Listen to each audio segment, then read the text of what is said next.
Black Widow is officially out, and it is the movie that fans have been waiting for since Natasha was introduced in Iron Man 2. This spy thriller action-packed adventure did not disappoint, especially with its callbacks to previous MCU films and comics. Here are all the Black Widow Easter eggs you may have missed. Between spoilers ahead if you have not seen Black Widow yet.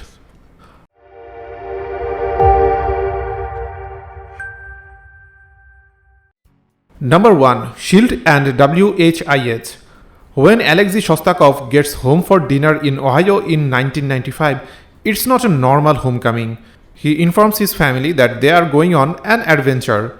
The adventure, as it turns out, is returning to Russia because they are a family of spies. He knows that someone will be after them, so he takes his family and heads to a plane. Alexei is not wrong that someone is after him. The vehicles that pursue the family are not regular law enforcement. Instead, they are marked with SHIELD logos. SHIELD might not be active in the movies in the modern day, but it was at its prime in the 90s. Likewise, when the family gets away, a news broadcast is seen detailing the spies that hide amongst regular citizens. That broadcast is by WHIH 25. WHIH is the unofficial news network of the MCU. It's appeared in several movies and television series, and even been used to promote the release of Ant-Man. Number 2. The North Institute. The all-important disc of tech secrets the Red Guardian steals comes from the North Institute. Later we learn the North Institute was a SHIELD front, although it was technically run by Hydra at the time in conjunction with Winter Soldier project. All of this tracks with previous MCU movies. In Captain America the Winter Soldier, we learned that SHIELD had secretly been infiltrated by Hydra for decades, and we learned that they have brainwashed Bucky Barnes into working as their own programmable assassin. In Marvel Comics, the North Institute is slightly different. It appeared in a Black Widow storyline where it sent killers to find and assassinate other former Red Room trainees. Number 3. 1995 in the MCU. It has to be pointed out that 1995 is a rough year for women in the MCU, and a very busy one at that. Based on the timeline of the movies so far, there is a lot that goes down other than Natasha and Yelena ending up back in the Red Room for training as children. In 1995, Captain America the Winter Soldier reveals that Nick Fury saved Alexander Pierce's daughter from a hostage situation. Fury was busy since Captain Marvel was also estimated to have taken place the same year. Likewise, Ava Starr of Ant-Man and the Wasp ended up a ghost and orphaned thanks to a lab accident. That's also the estimated year for when Thanos slaughtered Gamora's people and took her to raise himself. Number 4. The Sokovia Accords and the Airport Brawl. When General Ross pursues Black Widow, he notes that she is in violation of the Sokovia's Accords for assaulting the King of Wakanda. While it's not exactly a traditional hidden Easter egg, it does give the audience an idea of when the movie is set. With General Ross's assertion that Steve Rogers is still on the run, but Hawkeye, Ant-Man and more have been captured, it places Black Widow right near the end of the events of Captain America Civil War. There's another Civil War reference in the movie as well. When Dreykov gives the okay to activate the Taskmaster protocol, Taskmaster is reviewing fight footage of the Avengers in action. Specifically, Taskmaster is watching Hawkeye's fights at the airport during Civil War. The footage gives fans a hint of what's to come as Taskmaster uses the fighting styles of most of the Avengers throughout the movie. Number 5. Yelena's knife work. When Yelena is first introduced in the movie, she is the leader of a team of widows going after a target. The target, however, spots Yelena and the others and tries to escape. That's likely because the target is a former widow herself and knows how to look out for. When she and Yelena get into a fight on the streets of Morocco, however, the audience might notice some familiar movements. Yelena drops her knife from one hand that is immobile into the waiting fingers of the other hand, allowing her free range to use it against her target. The same move is employed by the Winter Soldier. It's either a common trick amongst assassins or it's a subtle callback to the character, since the same technology that brainwashed him is what's used to control the widows as well. Number 6. Mason. Natasha's go-to person for a little illegal help is Rick Mason. While he does not get much screen time beyond trading quips with Natasha, Mason is inspired by a comic book character. In the comics, Rick Mason is also known as the Agent. The son of a supervillain, he works as a mercenary of sorts, performing illegal tasks for the highest paying offers. His line of work in Black Widow is not all that different. In an early scene while on the run, Natasha watches a movie while she eats dinner. It's Moonraker, the Roger Moore James Bond film. Black Widow is a fairly serious comic book thriller, and Moonraker is a campy spy adventure. But the two do have some things in common. Both are about secret agents taking on power-mad supervillains who control private armies and have secret bases hiding in outer space. Number 8. Tank 409. When Yelena and Natasha are pursued in Budapest, the tank Taskmaster drives has a 409 on the front. Numbers are tricky when it comes to Easter eggs because they could easily just be a coincidence. This one, however, might have some meaning. In 2009, a Black Widow series called Deadly Origin was published by Marvel Comics. Its fourth issue featured Natasha running headlong into problems from her past as she tried to uncover the truth about the Ice Peak protocols. Now in that storyline, Natasha ended up in space, not back in Russia, but the themes of confronting her past remain. Though he is not credited, Hawkeye also has a slight cameo for the Budapest storyline as well. What sounds like Jeremy Renner's voice comes over the comms in the Budapest flashback. Number 9. The Black Widow Landing. Deadpool making fun of superhero landings made audiences pay a lot more attention to just what a superhero looks like when they manage to catch themselves.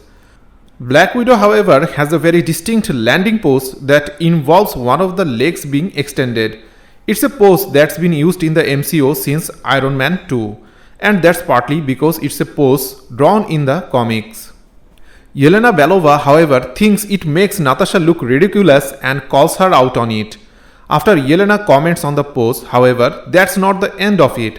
Natasha and Yelena both land in the pose at different points in the movie.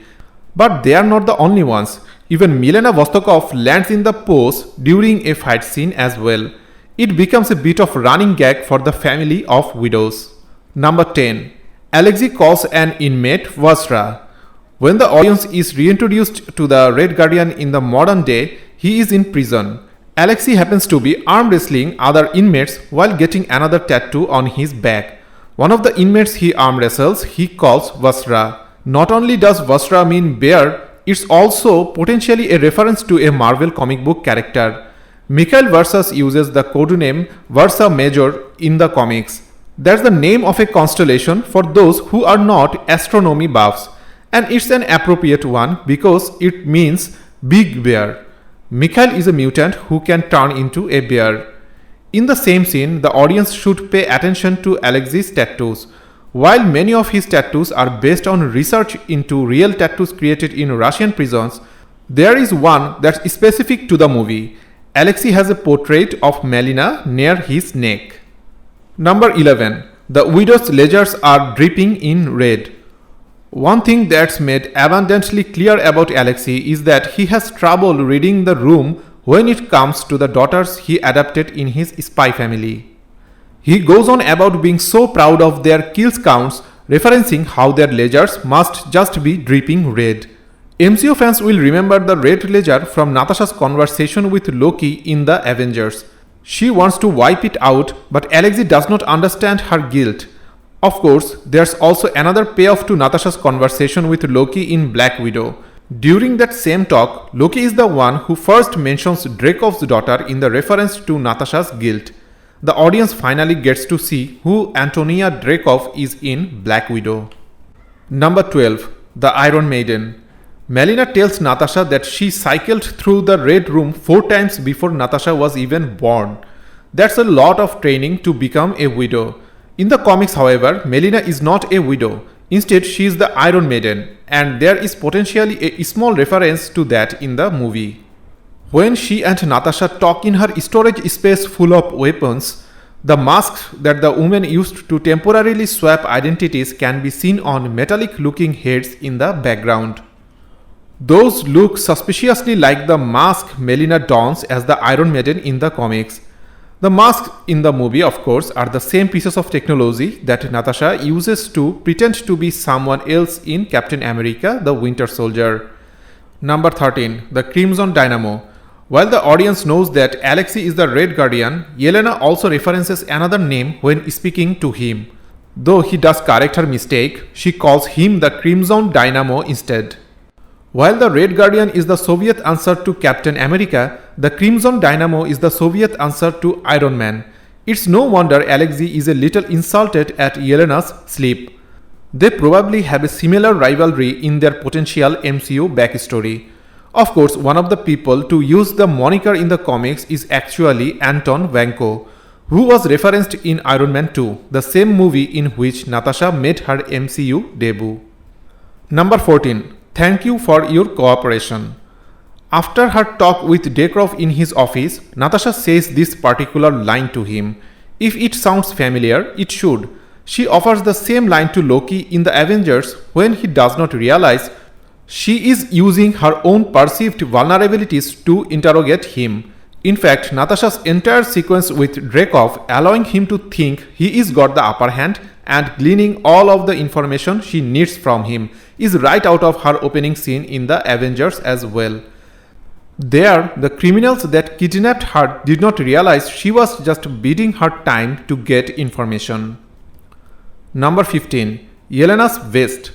It hardly seems fair to call this an Easter egg since Yelena's vest is a running talking point throughout the movie, but it is worth a mention. The vest that Yelena is so proud of was last seen on screen in Avengers Infinity War. It is the same vest Natasha wears while on the run with some of the Avengers.